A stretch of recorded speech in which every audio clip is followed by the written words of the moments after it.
Fala nação, tudo beleza? Antes de começar o vídeo, queria só pedir a vocês que curtem o nosso conteúdo, que façam algo bem importante que vai nos ajudar muito, que seria se inscrever em nosso canal, ativar o sino para não perder nenhuma novidade, deixarem um like para o YouTube entender que vocês curtiram o vídeo e querem continuar recebendo conteúdo como esse, e por fim, que vocês comentem também o que vocês acharam. Isso vai contribuir bastante para o crescimento do nosso canal e para a gente continuar trazendo conteúdo de qualidade para vocês. Feito isso, vamos pro vídeo. Uma goleada 4-0, essa para cima do Santos na Vila Belmiro, foi o jogo das 7 da noite, a gente vai falar dessa partida a partir de agora. Aliás, vamos fazer o seguinte, para começar bem o assunto, a gente vai ouvir o Gabigol, porque foi personagem do jogo, fez 3 gols contra o ex-clube, foi provocado, provocou de volta, depois o Renato falou dele. Vamos ouvir primeiro o Gabigol, vamos lá. Então, eu tenho 10 anos de Santos, né? Meus pais moram aqui, eu também moro aqui. Apesar de jogar no Flamengo e no Rio, quando tenho férias eu venho pra cá. Aqui é a minha cidade, moro aqui desde os meus 8 anos. Então, eu até comentei antes do jogo, né, no Twitter, que estava muito feliz de vir aqui. Aqui é onde eu aprendi tudo, onde é o clube que me projetou. Eu sempre vejo jogos do Santos. Meu pai é santista desde pequenininho. Eu também sempre vim aqui no estádio ver todos os meus ídolos jogar, o Robinho, o Neymar. Então, eu acho que eles têm que respeitar, primeiramente, a minha história aqui no clube. O último título do Santos, eu estava aqui. Então, quem tem que respeitar são eles. Eles me xingaram, não sei de onde. E aí é normal, né? Na imprensa só vai sair a parte que eu comemoro os gols, que eu provoco. Mas é assim, eles mexeram com a pessoa errada, botei pro segundo tempo e fiz 3 gols. Aqui não, Gabigol. Claro, tem várias opiniões, mas aqui não. Eu vou passar a bola pro professor Celso Zé dizendo o seguinte, os caras têm que ter... Eu não sei qual foi o problema de ficarem cornetando ali o Gabigol. Eu não sei o que o Gabigol fez contra o Santos, de verdade. Eu não sei. Porque ele foi jogar no Flamengo? Porque ele mete gol no Santos? Né? Não fez só esses 3. Já fez gol contra o Santos. Já fez um golaço no Maracanã contra o Santos. Já fez gol na Vila contra o Santos jogando camisa do Flamengo. Fez mais 3 hoje. O cara é profissional, tá jogando no outro clube. Respeito, eu não sei qual foi o desrespeito do Gabigol com o Santos. De verdade, professor. E assim, cutucaram a onça com a vara curta. É isso. Cutucou. Agora eu vou lá meter gol. E foi o que ele fez. Me lembrou mestre Amando Nogueira, padroeiro dos cronistas esportivos, que dizia: Deus castiga quem o craque fustiga. E se fustigaram, William, eu vou te dizer por quê. Isso aí é cacuete de torcedor. Cacuete de torcedor cego, que tem mágoa de quem sai do time, fica chamando de refúgio. Claro que não é caso do Gabigol, mas quantas vezes eu já vi na minha vida de torcedor aquele desabafo, né? A torcida do Corinthians chegou a chamar o Rivelino de ruinzinho do parque. Você imagina? E desse tipo de torcedor em tempos de pandemia é uma coisa assustadora, né? Porque são convidados, são dirigentes, são pessoas ligadas ao clube e que se manifestam de uma maneira que, em geral, as pessoas atribuem aos torcedores de condição até de nível socioeconômico mais baixo, e essas pessoas estão mostrando realmente que não tem o equilíbrio. Não são só as pessoas do Santos, não. De todos os clubes. A gente tem, por exemplo, muito jogo com problema em Fortaleza. Já tivemos problemas envolvendo o próprio pessoal do Flamengo. Isso daí é geral. Isso daí é geral. E o Gabigol pagou na moeda que ele tem que pagar, que ele sabe pagar com muita competência, incluindo a cobrança de pênalti, que é uma qualidade hoje dele muito, muito forte, né? Um pênalti que a gente vai aqui ainda discutir. Eu, por exemplo, acho que não foi. O Gabigol também foi ajudado ali por algumas falhas individuais, mas muito motivado por essa situação, né, William? Uma situação exagerada, reverberou-se muito ali, de fato. Qual foi o pecado do Gabigol? Qual foi o erro do Gabigol? Trocar de clube, trocar de camisa, uma coisa muito comum no futebol, né? Não há desrespeito nenhum. E eu acho que ele foi muito bem quando ele vira para dirigente e fala, né? E vocês?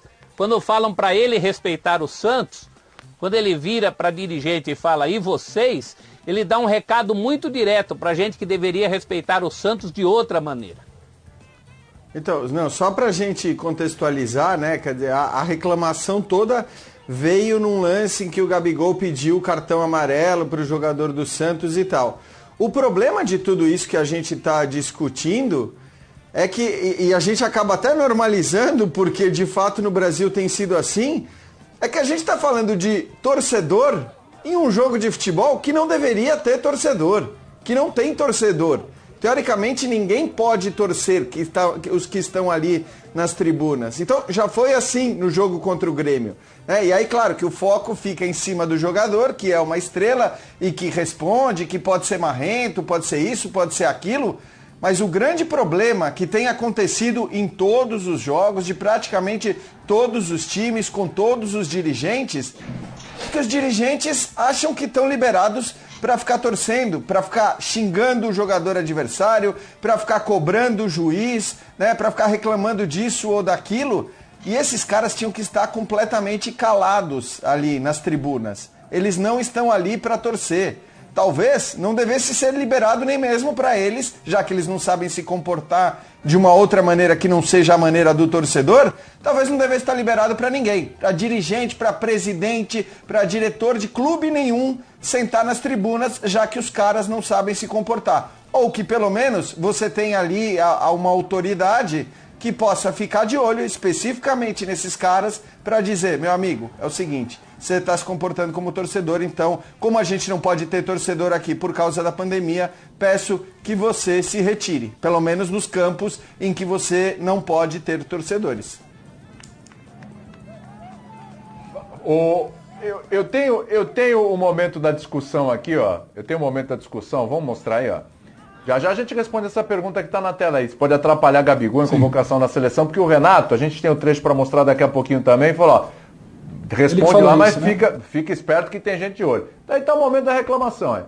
Os caras começam a cornetar, isso aí que o Jean falou, os caras estão fazendo lá, estão cornetando, sabe?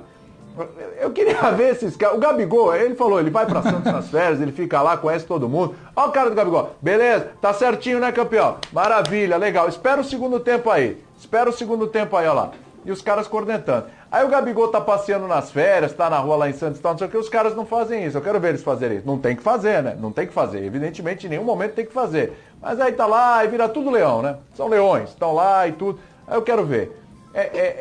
É um absurdo. Primeiro, o que o Jean falou, ter os dirigentes ali. Segundo, esses caras ficarem cornetando um jogador que quando esteve no Santos foi ótimo, ganhou título com o Santos, gerou renda, gerou dinheiro para o Santos quando foi vendido. Aliás, foi uma boa negociação, uma bela negociação. Depois ainda voltou, foi bem de novo com o Cuca. E depois foi pro Flamengo, o Santos não tinha como pagar o empréstimo, o Santos não tinha como pagar o Gabigol. Aí o Santos não tem dinheiro para pagar o Gabigol, aí a gente tem que olhar pro outro lado, né? Ah, por que não tem dinheiro? Aí é uma outra conversa, né? Mas o Flamengo tinha sobre aproveitar e o cara virou ídolo no Flamengo. Fala aí, ô Pedro. Não, só para complementar, estava até trocando mensagem com o nosso Mendel Bidlovski, que ele estava na Vila hoje, eu estava tentando entender, até para a gente traçar um cenário completo. E aí ele falava, Pedro, eu acho que não é de gente de diretoria. É um camarote de convidados, não é diretoria. Mas quem seriam esses convidados? Aí até que no final do jogo ele falou, Pedro, são conselheiros. Então, assim, isso diz muito sobre o cenário, né? Não tem que ter diretoria, se é que tem que ter, é um outro, é o cara que trabalha com futebol. É o que o Jean falou, se porta como torcedor tem que ser afastado. Quem tem que estar ali é o mínimo do mínimo envolvido no jogo. E a política do Santos, que você conhece tão bem, William, permite isso, essa distribuição de cortesias, de convites, porque você precisa cercar por todos os lados para evitar uma pressão que é quase que diária em função da má gestão. Então, assim, com todo respeito, quem tem que respeitar o Santos é o Gabriel também, mas é muito mais esse tipo de jogador. E a gente tem muitas questões para debater sobre o comportamento do Gabriel. Certamente, a mais grave delas não é a resposta que ele dá. O jogador não tem sangue de barata. O Gabriel é assim.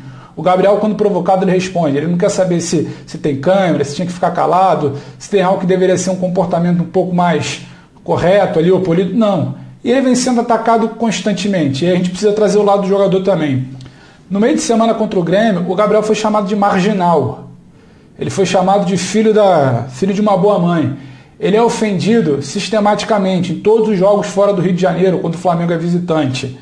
Então, assim, a gente precisa entender também um pouco a cabeça desse cara. E o Gabriel incomoda porque ele faz gol, principalmente por isso. É o cara que no Brasil hoje mais participa diretamente em gols, seja em gols ou seja dando assistência. Então, o Gabriel, ele incomoda por isso.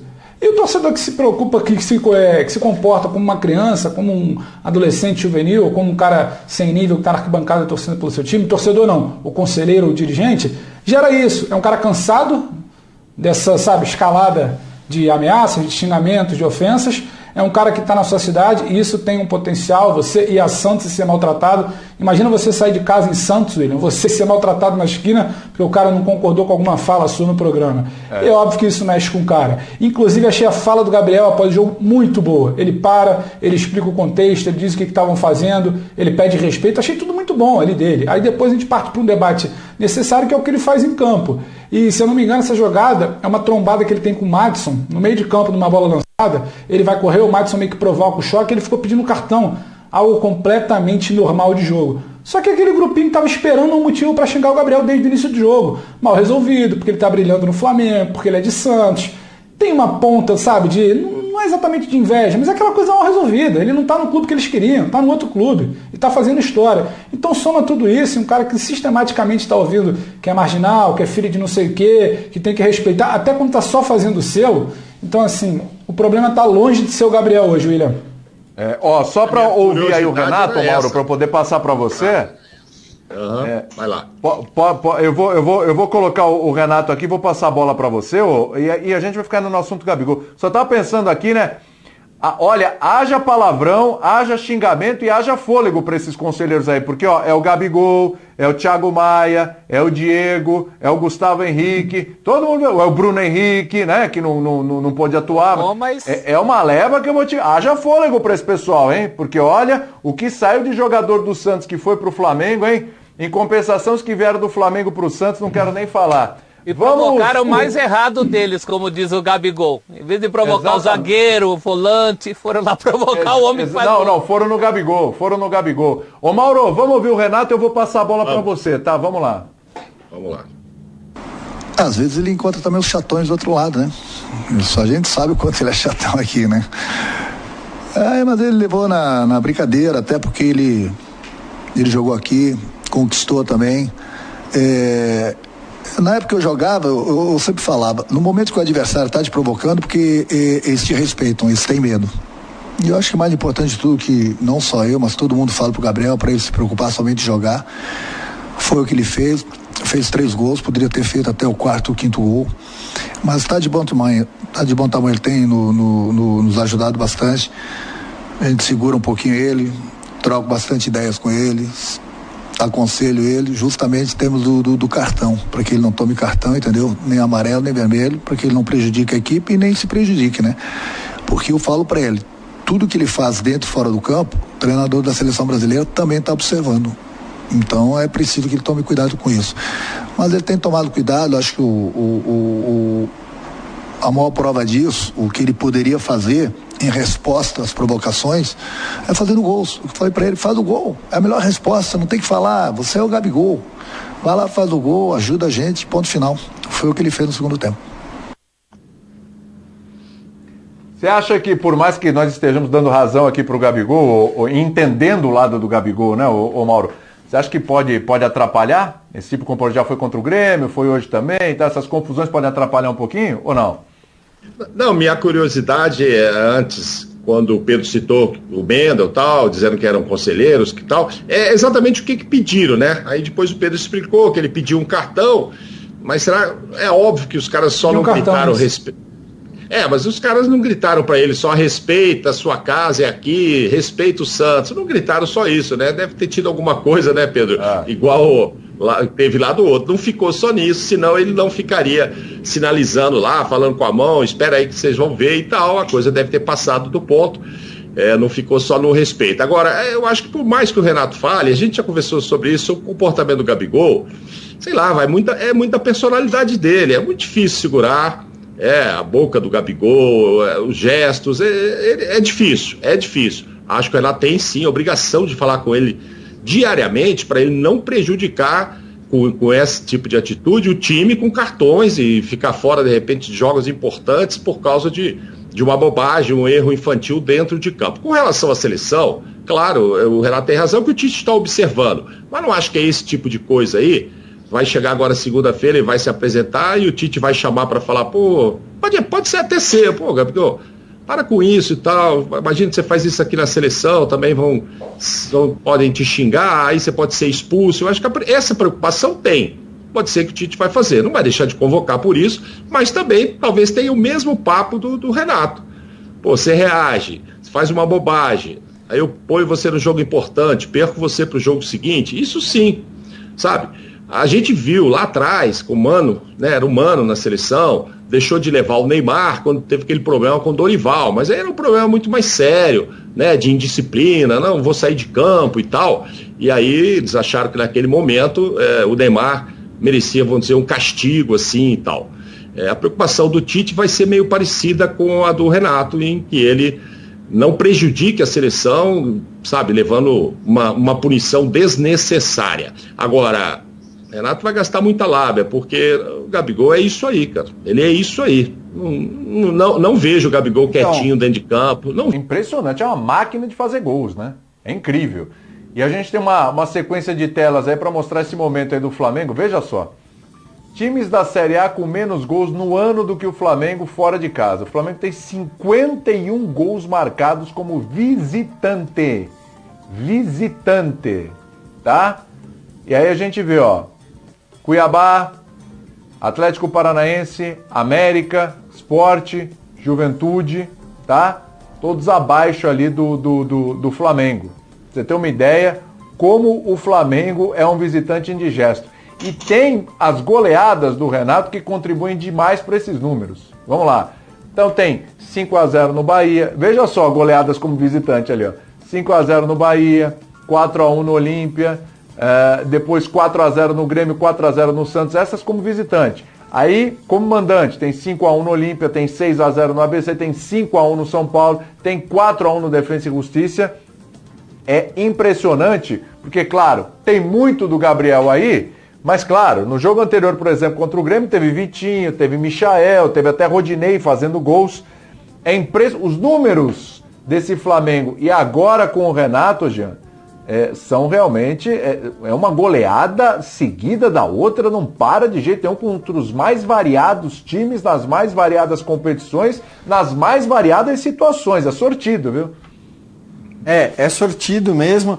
E eu acho até que o jogo de hoje é um bom exemplo disso, William, porque nessa lista aí de partidas que a gente colocou, existem grandes atuações do Flamengo, existem atuações medianas, existem atuações até abaixo da média do que o Flamengo pode ou costuma jogar, mas são todas goleadas. E aí, para mim, tem uma questão que talvez só valha para o Flamengo, hoje ainda, pode ser que venha a valer para o Atlético também, que é o seguinte: a margem de erro do adversário contra o Flamengo, ela é quase nula. É uma margem de erro muito pequena, né? Se você falhar, se você errar, o Flamengo não vai perdoar. E não estou nem dizendo que isso significa que o Flamengo não perca gols. O Flamengo também perde os seus gols quando cria, né? Quando inicia uma jogada lá de trás, quando tem volume e desperdiça chances. Mas quando você falha contra o Flamengo, e falhar significa dar oportunidade para que o Flamengo faça gol num contexto diferente, num contexto de maior facilidade, né? Porque em geral o erro permite que o adversário tenha uma chance clara com a defesa desmontada, com a falta de um zagueiro ali, com um goleiro de repente não preparado. Não dá para falhar contra o Flamengo. O jogo de hoje de alguma maneira foi isso. Eu acho que se a gente olhar os números, né, da partida e o contexto que vinha até 1-0, era um Santos que, dentro das suas possibilidades, e você olha a escalação dos dois times no começo do jogo e fala: nossa, que diferença, né? Que coisa absurda. Apesar de dois desfalques importantes também para o Flamengo, você fala: que diferença absurda. Mas o Santos vinha até conseguindo fazer um jogo ali dentro das possibilidades dele correto, né? Trocando passes, chegando às vezes à frente, cruzando muitas bolas, foram muito cruzamentos, mas aí por quê? Porque quando chega lá na frente, você não tem o Gabigol, você não tem a Arrascaeta, né? Você não tem o Bruno Henrique, que hoje não estava à disposição, e você acaba, até pela falta de recurso, cruzando bola na área. Mas o Santos fazia o jogo correto. Só que, depois do 1-0, o Santos falha e deixa os jogadores do Flamengo excelentes em condição que eles não costumam desperdiçar. Então, acho que as goleadas têm muito a ver com isso também, tem a ver com a qualidade incrível que tem esses jogadores do Flamengo, principalmente seus titulares.